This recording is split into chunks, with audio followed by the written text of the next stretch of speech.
Desde el principio de los tiempos hemos intentado saber lo que nos depara el futuro para ir un paso por delante del destino.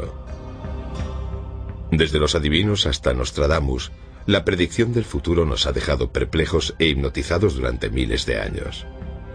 ¿Las respuestas han estado ante nosotros todo este tiempo?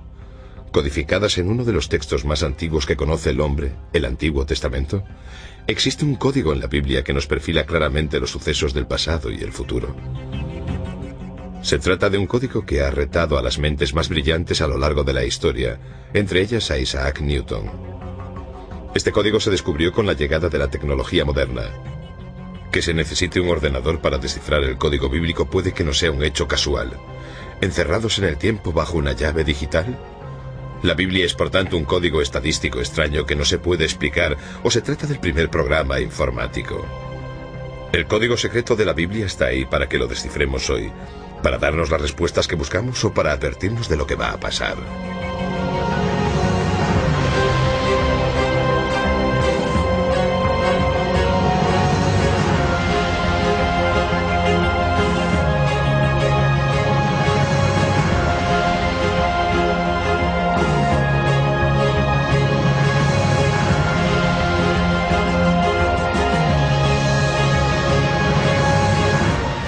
La predicción del Armagedón en la Biblia.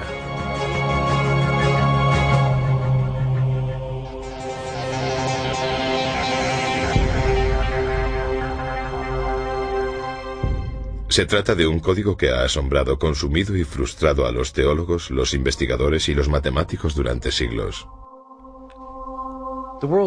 El mundo está lleno de códigos, y los códigos nos llaman la atención porque nos sugieren que la vida real no está llena de cosas que no significan nada.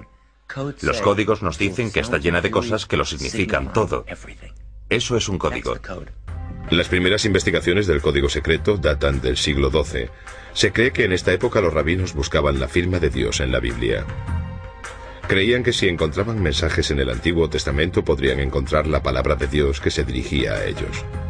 Se pasaban todas las horas del día intentando resolver los puzzles que había en el gran libro, y sus búsquedas desataron la curiosidad de las generaciones venideras.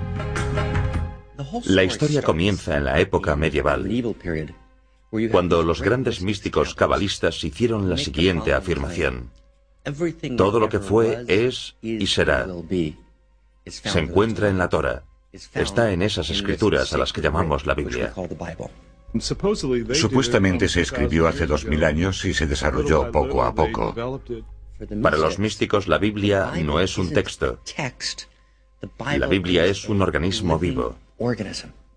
Tiene vida. Es un ser místico y divino. Es parte de la divinidad. No la escribió Dios, es Dios.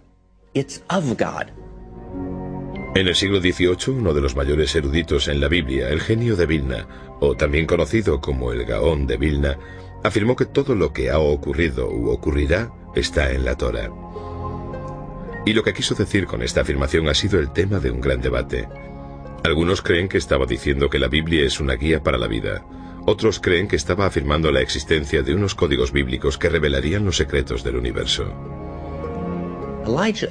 Elijah de Vilna era un lector muy meticuloso.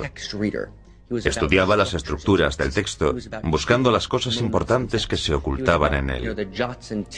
Estudiaba las notas y los encabezamientos de las cartas y sus interpretaciones. Para él, pensar en la estructura del código era algo muy natural. El siguiente investigador del código importante fue el ilustre científico Isaac Newton. Newton era un religioso devoto que quería demostrar la verdad de la Biblia usando métodos científicos.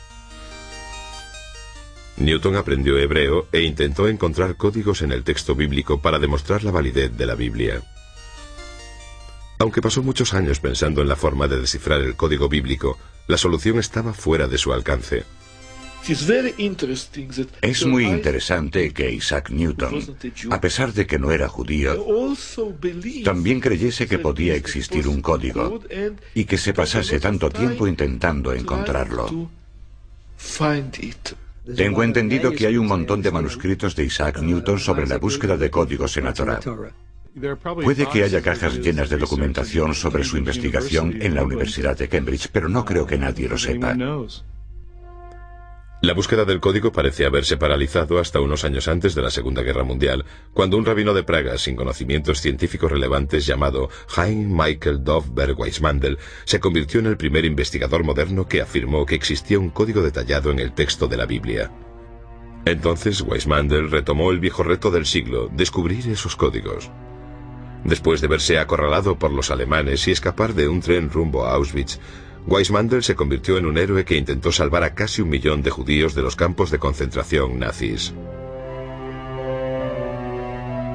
Después de la guerra retomó la búsqueda del código de la Biblia y al final obtuvo sus logros, donde los investigadores anteriores habían cosechado pocos éxitos. Weissmandel copió a mano con un cuidado extremo las letras del Antiguo Testamento en cientos de tarjetas clasificadoras y usando un modelo muy sencillo que consistía en saltarse una letra, llamada secuencia de letras equidistantes o ELS.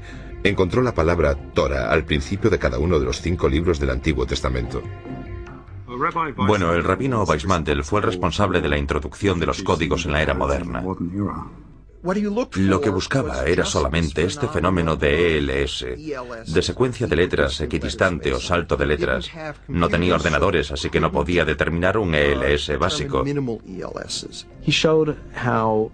Demostró cómo al empezar con una letra del comienzo del Génesis, justamente al principio del Génesis, si cuentas un cierto número de letras una vez y otra vez, encuentras las letras de la palabra Torah. Sorprende que descubriese todo eso trabajando a mano, sin ordenador. No entiendo cómo fue capaz de descubrir esos hermosos códigos, pero lo hizo.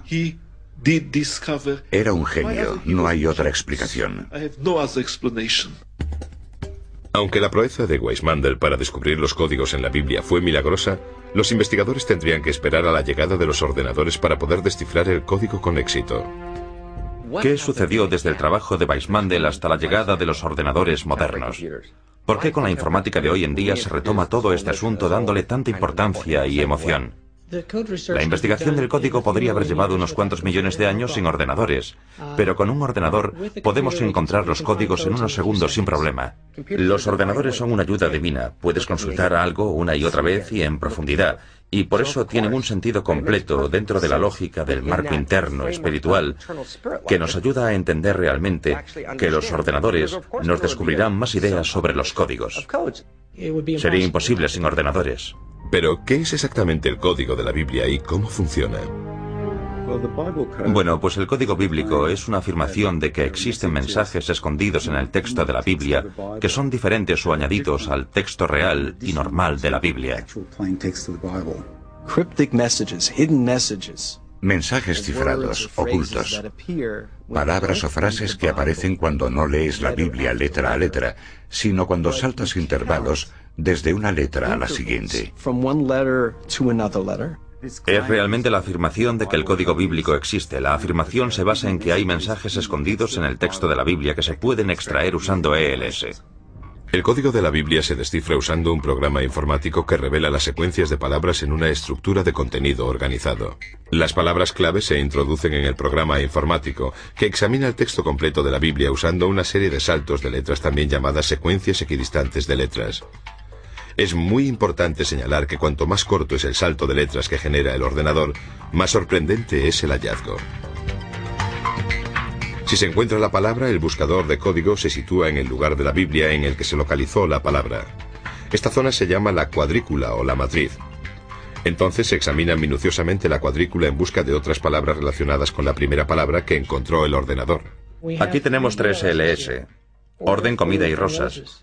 Tenemos la misma distancia entre orden, aparece cada 10 letras, la misma distancia entre comida, cada 10 letras, y la misma distancia entre rosas, cada 11 letras hacia atrás. Y así es como hacemos todas las búsquedas informáticas, salvo que usamos el hebreo en lugar del inglés. Bueno, las reglas son bastante flexibles. En realidad puedes empezar por la letra que quieras y escoger el intervalo que prefieras. Lo más importante es que una vez que has escogido un número concreto de letras para la secuencia de salto, tienes que continuar con el mismo número hasta encontrar todas las letras de una palabra. A veces es una palabra o una frase con sentido, otras veces solo es un galimatías. El matemático lituano Eliyahu Rips se considera el descubridor moderno del código de la Biblia. En 1985, Reeves, junto con su equipo de investigadores, desarrolló un programa informático para encontrar mensajes ocultos en la Biblia. Leí algo sobre los códigos a finales de los 70. El libro por el que empezamos a saber de la existencia del código es el que publicaron los estudiantes del rabino ya fallecido Weizmann. Al momento me di cuenta de que se trataba de algo muy interesante que debería estudiar en profundidad. Retomando el estudio donde Weizmann lo había dejado, Reeves y su equipo empezaron a trabajar en un programa informático para buscar básicamente modelos simples ocultos en el texto de la Biblia. Los resultados fueron inmediatos. Al principio aparecieron frases simples. Después, Reeves se dio cuenta enseguida de que habían descifrado algo que iba a hacer temblar la Tierra. Para probar su descubrimiento del código bíblico, Reeves y su equipo llevaron a cabo 2 experimentos detallados y escribieron un ensayo que revolucionaría el mundo científico y religioso. Para probar la validez de los códigos, los investigadores hicieron una lista con los nombres de los rabinos más importantes de la historia, con sus fechas de nacimiento y muerte. Después las buscaron con ELS en el Antiguo Testamento. Los resultados fueron estremecedores y constituyen una prueba incluso más sólida de la existencia de los códigos. Los 2 experimentos realmente abrieron nuevos horizontes. El experimento del rabino fue... Con las fechas de los fallecimientos se publicó en la Ciencia Estadística. Ciencia Estadística, una de las revistas científicas más importantes del mundo, publicó el ensayo en 1994. Inmediatamente desató una tormenta de controversia. Obviamente era un ensayo poco común. Nuestra mayor preocupación era que nuestra publicación se podría interpretar como un sello de aprobación científica. Y nos preocupaba porque realmente no queríamos que la gente lo interpretase de ese modo. Con el éxito de Reeves y de su equipo, se había superado el reto de encontrar un código en la Biblia que había durado tantos siglos. ¿Pero qué contiene el código? ¿Qué está intentando decirnos?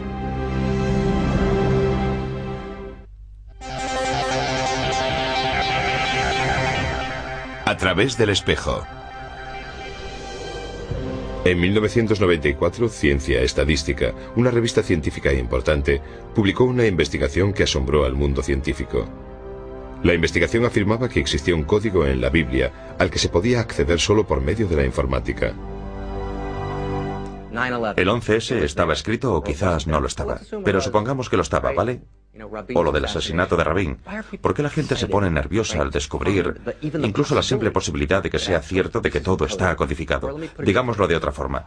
¿Por qué hay muchos seres humanos que quieren creer que los códigos son ciertos? Simple y llanamente porque en realidad el ser humano quiere creer y se merece creer, y en mi opinión el ser humano tiene toda la razón, que ese es el sentido de la vida, lo que realmente importa. Sigo viendo en las noticias historias de actualidad que aparecen en combinaciones estadísticas imposibles. Son como modelos, o lo que yo llamo marcas de agua. Si quieres saber si un billete de $1 es auténtico, tienes que comprobar sus marcas de agua. Y nosotros hemos encontrado marcas de agua en la Torá. Con el descubrimiento del código de la Biblia, los investigadores se apresuraron para estudiar el contenido de los mensajes. A medida que los expertos empezaron a buscar en profundidad, las predicciones no dejaban de aparecer. Desde el primer vuelo de los hermanos Wright y Kitty Hawk hasta la reciente epidemia del SARS. ¿Estos códigos son simplemente una narración de la historia o son algo más? Los investigadores que han seguido a Reeves han encontrado una multitud de relaciones fascinantes entre los códigos, que muestran palabras que se encuentran próximas unas de otras en el texto bíblico y que describen sucesos importantes que han dado forma al curso de la historia. Podemos hacer cuadrículas todos los días con los sucesos históricos, así los conocemos y los estudiamos, y de esta forma desarrollamos la cuadrícula. Los investigadores del código de la Torá han encontrado muchas historias por casualidad. Es decir, a veces cuando no hacen ningún experimento concreto, simplemente estudian una tabla y de repente les parece ver en ella algunas palabras clave diferentes. Las revelaciones del código sobre una vasta serie de temas de la historia mundial son impresionantes. Los investigadores de códigos han descubierto muchos nombres y sucesos históricos ocultos en la Biblia. Y las probabilidades de encontrar estas relaciones históricas son astronómicas. El código de la Biblia habla de Shakespeare y de algunas de sus grandes obras en la siguiente secuencia. Shakespeare llevó al teatro Macbeth y Hamlet. La llegada de los aviones se descifró en el código bíblico cuando las palabras hermanos Wright y aeroplano aparecieron juntas en el texto. También se encuentra el espíritu pionero en una cuadrícula codificada que retrata la misión histórica del Apolo 11 con la secuencia: el hombre en la luna, nave espacial. El nombre del legendario emperador francés y los sucesos más significativos de su vida se encuentran en una misma cuadrícula: Napoleón, Francia, Waterloo, Elba. La naturaleza de este texto es tal que hay distintos niveles de códigos solapados, capas y capas de información superpuestas. Hay una infinidad de niveles de significado correcto. Los códigos no son más que uno de esos significados que pueden ser infinitos. Han aparecido ocultos los nombres de muchos de los grandes científicos y del impacto de sus descubrimientos. Aparece el descubrimiento de la electricidad de Thomas Edison y el invento de la bombilla. Edison, electricidad, bombilla. La teoría de la relatividad de Albert Einstein, que revolucionó el mundo moderno, aparece en una cuadrícula que contiene las palabras Einstein, ciencia y la frase completa: derrumbó la realidad presente. Incluso aparece el nombre de uno de los primeros investigadores del código, Isaac Newton, relacionado con su teoría de la gravedad. El código también ha revelado sucesos que han cambiado el curso de la historia. El devastador impacto en la economía y en la sociedad de la crisis de la bolsa de 1929 aparece con las palabras: colapso económico, depresión, bolsa, 1929. Los triunfos y tragedias de la guerra también están ocultos en el antiguo texto. El nacimiento de Estados Unidos con las palabras Revolución Americana, 1776. La caída de los zares y el nacimiento del comunismo aparecen en una misma cuadrícula. Revolución Rusa, 1917. Quizás uno de los argumentos más escalofriantes de la existencia del código bíblico son los mensajes ocultos que narran uno de los sucesos más horribles de la historia contemporánea: la Segunda Guerra Mundial. Hay muchos códigos con Hitler. Existe un código de Hitler, el nazi. Aparecen claramente los nombres de las figuras y palabras clave en una cuadrícula congruente. Se encuentra la subida de Adolf Hitler. Hitler, nazi y enemigo. En la misma cuadrícula en la que se anuncia al malvado Hitler también se encuentran las palabras hombre malvado y masacre. En los códigos aparece el ataque japonés a Pearl Harbor. Los golpearán, destruir, aniquilar. En la misma secuencia aparece la entrada de Estados Unidos en la Guerra Mundial. El código incluso deletrea con una claridad sorprendente el uso de las armas atómicas estadounidenses contra Japón. Las palabras holocausto atómico y Japón concurren en la misma cuadrícula junto con el año concreto, 1945. Si lo tenemos todo en cuenta, no hay forma de que esto pudiese aparecer de forma aleatoria todo junto en el texto. El trágico asesinato de John Fisher Kennedy en 1963 y las misteriosas circunstancias que rodean su muerte destacan en tres formaciones distintas. La primera es Presidente Kennedy. Morir. Dallas. En la segunda aparece el nombre del asesino de Kennedy, Oswald. Francotirador. Nombre de asesino que asesinará. El nombre de Oswald aparece de nuevo en una secuencia de código que describe los hechos que rodearon su muerte a manos de Jack Rubin. Oswald. Rubin. Matará al asesino. El nombre de Robert Kennedy aparece en una cuadrícula junto con el de su asesino. R.F. Kennedy. S. Sirvan. En la misma secuencia, el código parece sugerir que Robert Kennedy habría sido el presidente de los Estados Unidos en 1968, junto con unas palabras: el segundo mandatario será asesinado. El hecho de que no nos den una pista de sus orígenes nos resulta tan intrigante como los sucesos que predice el código bíblico. La idea de quién fue exactamente el creador del código es tan controvertida como el código en sí. ¿Fue Dios quien codificó la Biblia o fue otra persona?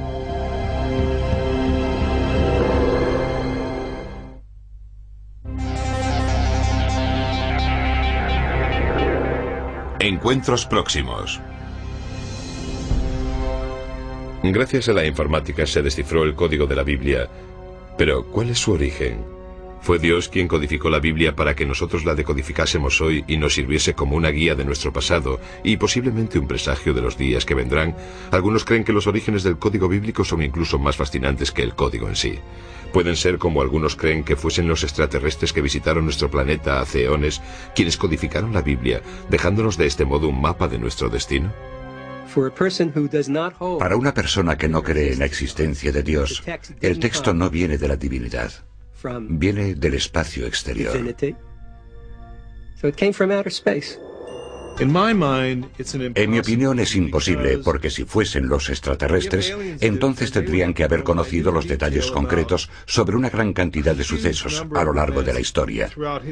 No se trata de sucesos importantes de un país, sino de sucesos concretos relacionados con personas, con individuos, porque existen matrices de código bíblico sobre la gente.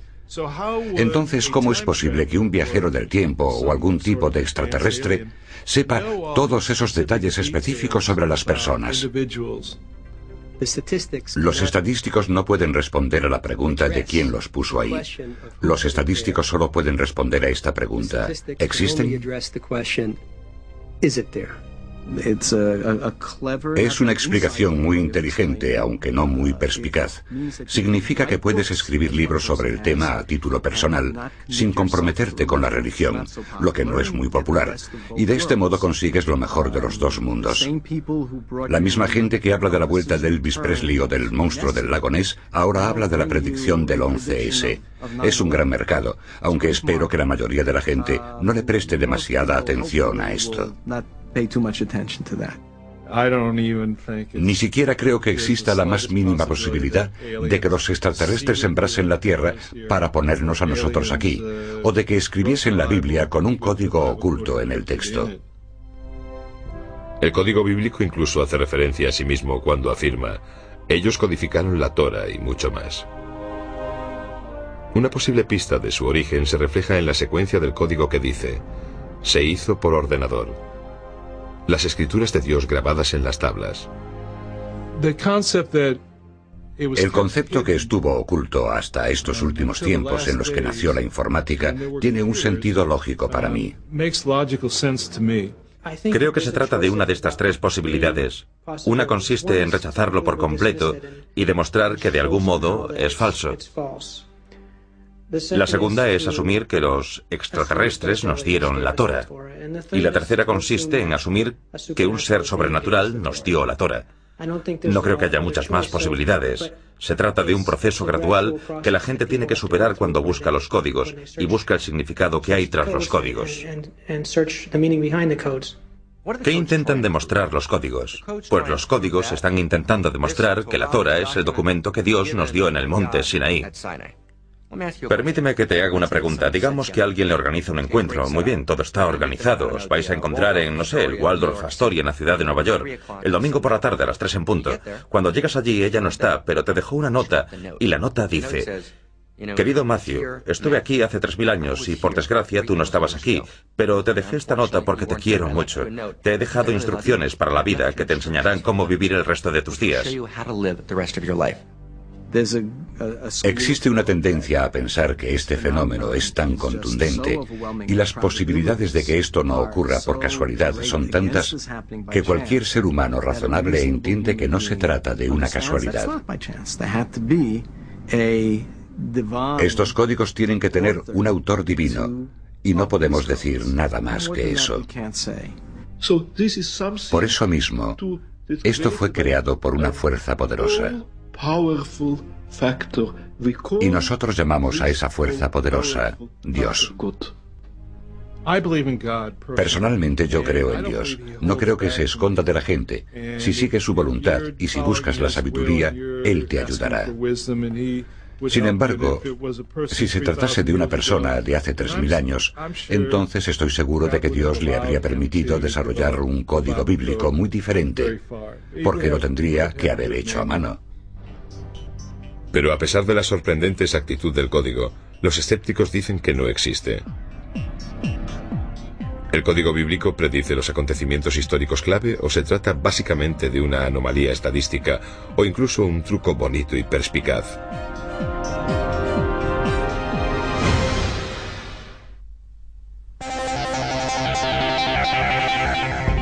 El gran debate.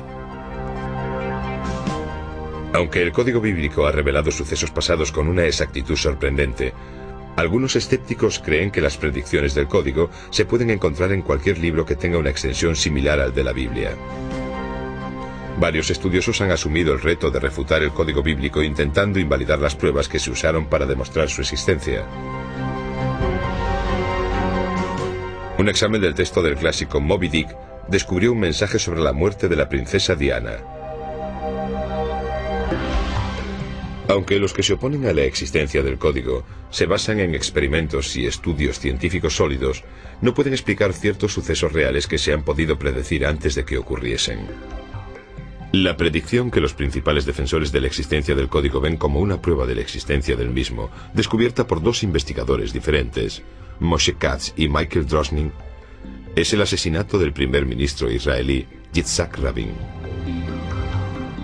Rabin, asesino que matará. ¿Qué significa esto? Se trata de algunos sucesos del futuro que se predijeron acertadamente.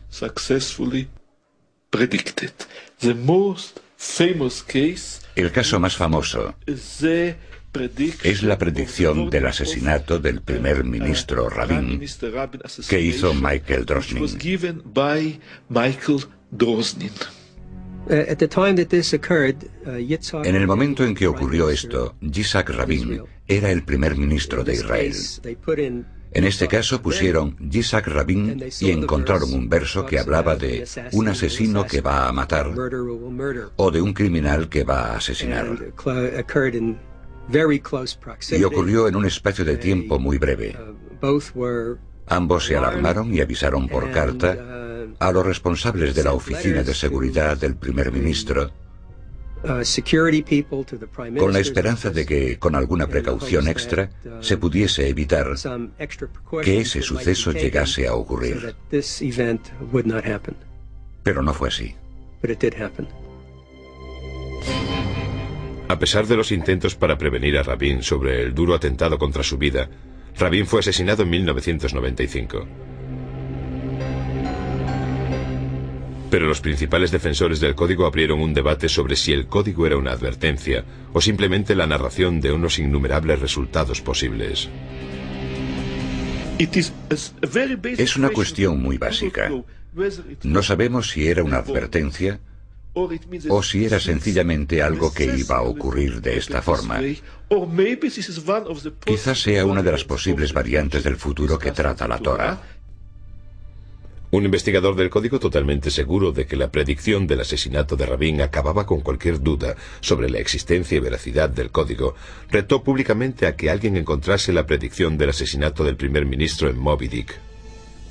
El profesor Brendan McKay, que es una de las figuras principales de la oposición a la legitimidad del código bíblico y que ha hecho una investigación exhaustiva sobre el tema, aceptó el reto. Así que me propuse investigar Moby Dick y empecé a buscar asesinatos de primeros ministros y otra gente famosa, y encontré unos pocos. Por ejemplo, encontré el de Indira Gandhi, Leon Trotsky, Martin Luther King. Aquí tengo uno. Se puede ver el asesinato del presidente Kennedy. En grandes letras verticales puedes leer la palabra Kennedy. Y en la base se pueden leer las palabras del texto donde se dice claramente que será asesinado. En letras verdes tenemos la frase "en coche", que es una frase muy apropiada en relación con el asesinato de JFK. Por desgracia, cuando muestro las fotos de los códigos, de las predicciones, de los asesinatos y esas cosas en Moby Dick, Siempre hay un cierto número de personas que visitan mi página web para decir que Dios escribió Moby Dick, al igual que la Biblia. Con esta investigación, McKay llegó a sus propias conclusiones. Es una gran tontería. Creo que necesitamos una respuesta más adecuada que esta. He pasado mucho tiempo estudiando esto. Lo intentamos una y otra vez. Hicimos un experimento tras otro. ¿Qué descubrimos? Nada. Hasta donde podemos saber, no hay ninguna prueba de que el código bíblico sea real. Nunca he oído hablar de un solo estadístico, un doctor en estadística experto que crea en el código de la Biblia.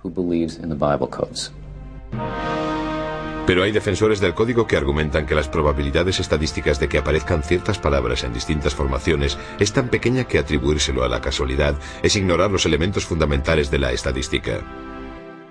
Mira, hay una pequeña posibilidad en Moby Dick, y las posibilidades en la Torah son muchas. No significa nada. Esto no es un experimento, solo es un truco, y McKay no es más que un mago. Hemos encontrado tantos códigos que estadísticamente no tienen otra explicación que la que ya hemos demostrado. Existe algo. Hay algo aquí que no puede ser aleatorio.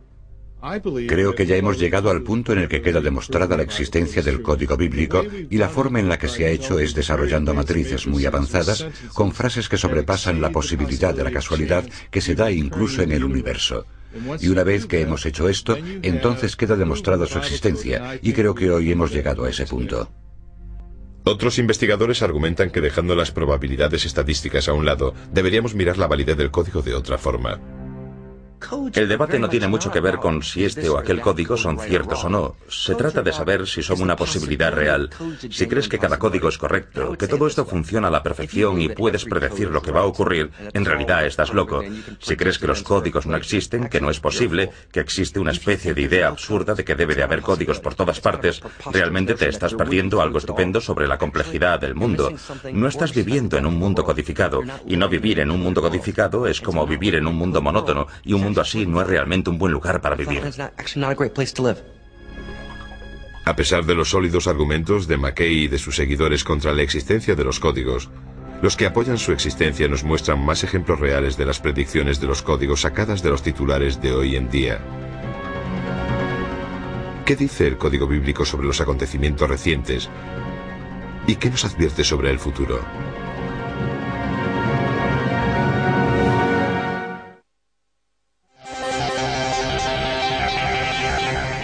La predicción del Armagedón. Mientras que tanto los que lo apoyan como los detractores tienen argumentos sólidos, no podemos ignorar que ciertas predicciones de la Biblia se han hecho realidad. Algunos creen que el futuro no se conoce hasta que se convierte en pasado, y de este modo se vuelve historia. Otros creen que si tienes las preguntas adecuadas se puede predecir el futuro. Si el código puede predecirlo, ¿qué nos deparará el futuro y dónde está escrito? El código ha hecho algunas predicciones sorprendentes en el pasado más reciente. En las elecciones de Bush y Gore, cuando volvía a casa, pasé por una tienda donde vendían periódicos. Tenían un periódico israelí. En los titulares vi cómo se escribía Bush y Gore en hebreo, y también ponía la fecha de las elecciones, con el sistema del calendario hebreo. Cogí esas tres palabras y las metí en mi programa informático.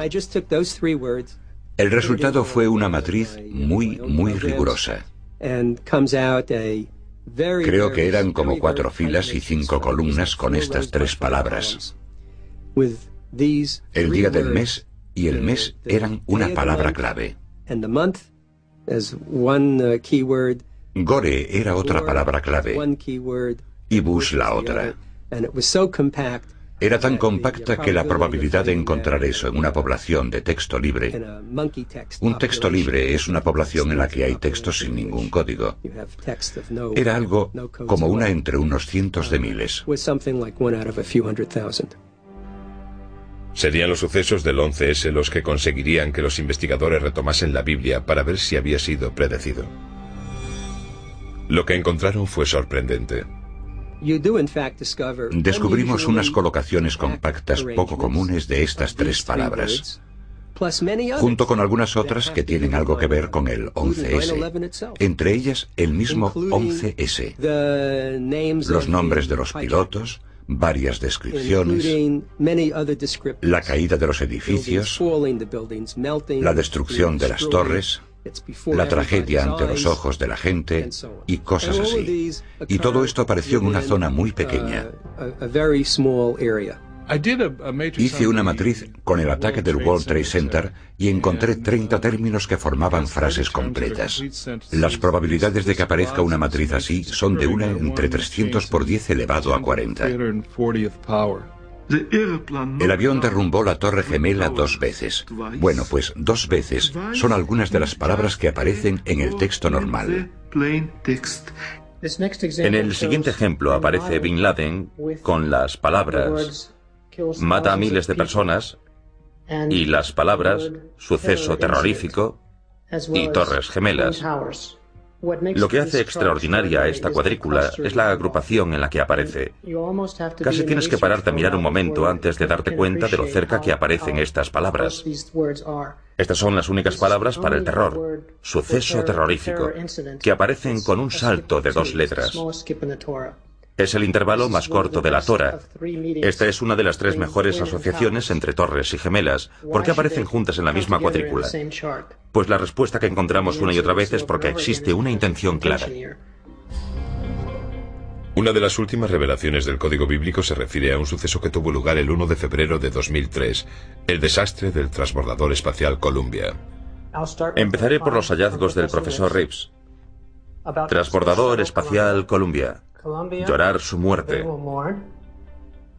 Devorados por el fuego. El profesor Reeves no vio este ELS rojo. Se lo enseñó a un amigo que dijo inmediatamente que parecía un cohete espacial, que había algo interesante en el ala izquierda y que estaba boca abajo. Así que esta debe de ser el ala izquierda y estoy seguro de que dice consumida por el fuego.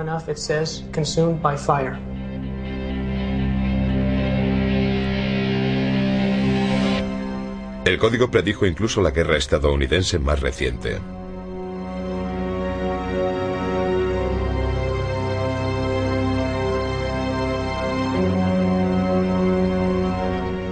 ¿Pero el código puede predecir el futuro? Algunos investigadores han afirmado que el código bíblico hace una última predicción, que el final de los días ha comenzado, que el final del mundo está cerca. El código predijo el devastador terremoto de Los Ángeles en 1984. En esa misma secuencia de código aparece otro gran terremoto que azotará a Los Ángeles en 2010. Asimismo vaticina que un cometa destruirá la Tierra en 2012.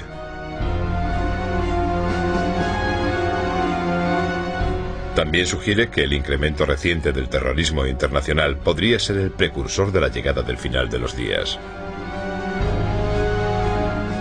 ¿Estas predicciones son futuras catástrofes o simplemente aumentan las posibilidades de que sucedan? Algunos investigadores advierten que los códigos se pueden cambiar. Como podemos ver en el ejemplo, tenemos Al Gore en azul y presidente en amarillo. Y esto lo encontró el profesor Reeves un año antes de las elecciones. Por eso asumimos que Al Gore iba a ser el presidente, o quizás pensaba que lo iba a ser. Y de hecho, unas semanas después, con lo de Florida y las batallas legales, el profesor Reeves encontró unas cuantas palabras más. Creo, quizás, que están en rojo. Porque, de hecho, no existe un método, no tenemos realmente un manual de instrucciones que nos diga qué palabra tenemos que leer primero y qué palabra tenemos que leer después, y si estamos dejando alguna palabra perdida. Lo que hacemos es destacar una palabra de aquí y de allí. No tenemos forma de saber lo que estamos buscando. Es muy difícil hacer una matriz precisa sobre el futuro. En mi opinión, usar los códigos para predecir el futuro es darle un uso incorrecto y grave a todo este asunto, y de todas formas, no se puede hacer. No puedes usar los códigos de la Torah para buscar las acciones que deberías comprar hoy en la bolsa para poder ganar dinero mañana. Porque no todo lo que aparece en una colocación compacta se corresponde con algo que se pueda relatar de forma histórica y lógica.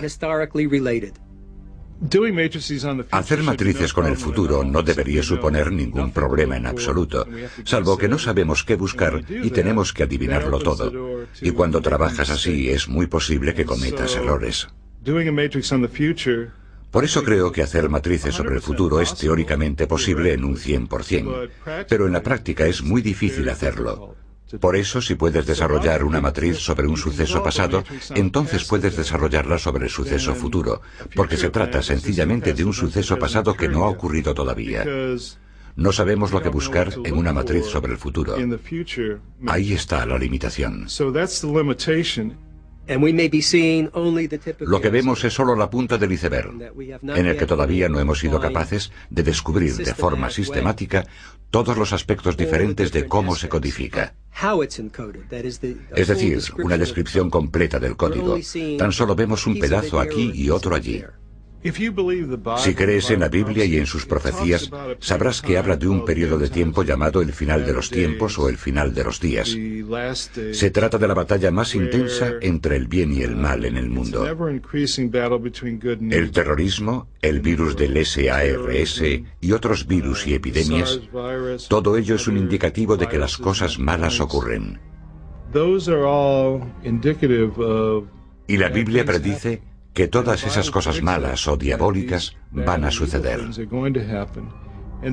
El código bíblico tan solo corrobora ese mensaje. Existe toda una tradición de predicciones específicas sobre el fin del mundo. Ahora bien, el final de los días es, por supuesto, una noticia buena y mala. Es una mala noticia si se equivocan, y una buena noticia si tienen razón. Con esto quiero decir lo que significa el fin del mundo. Solo se trata de que el mundo, tal y como es, no puede continuar siempre así. Ese es el concepto. En realidad es una idea bastante importante, porque si crees que todo va a seguir así siempre, nunca vas a intentar cambiar nada. Nunca intentaremos transformarlo. Los códigos y las predicciones son una invitación a participar en la creación del futuro. Muchas de las secuencias que se refieren al final de los días hablan del Oriente Medio. Hice una matriz sobre este tema. Encontré unos 6 términos buenos que apuntan a que probablemente ocurra una prueba muy buena, por lo menos en mi opinión, hacia finales del año 4770, que podría ser en el otoño de 2010.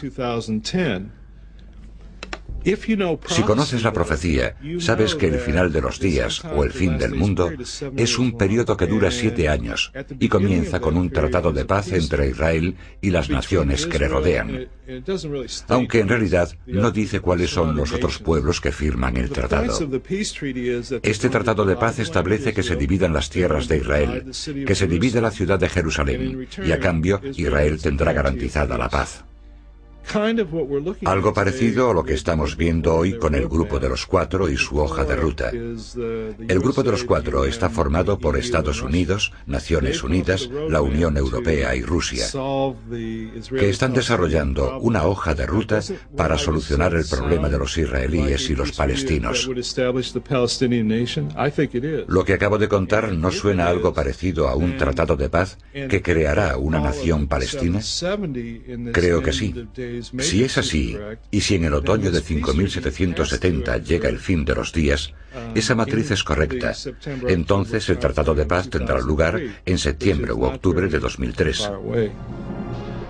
Creamos o no en el código, hay algo cierto. Nunca sabremos si las predicciones de estos mensajes ocultos son ciertos hasta que los sucesos se vuelvan historia. Por eso nunca sabremos si el mundo está llegando a su final.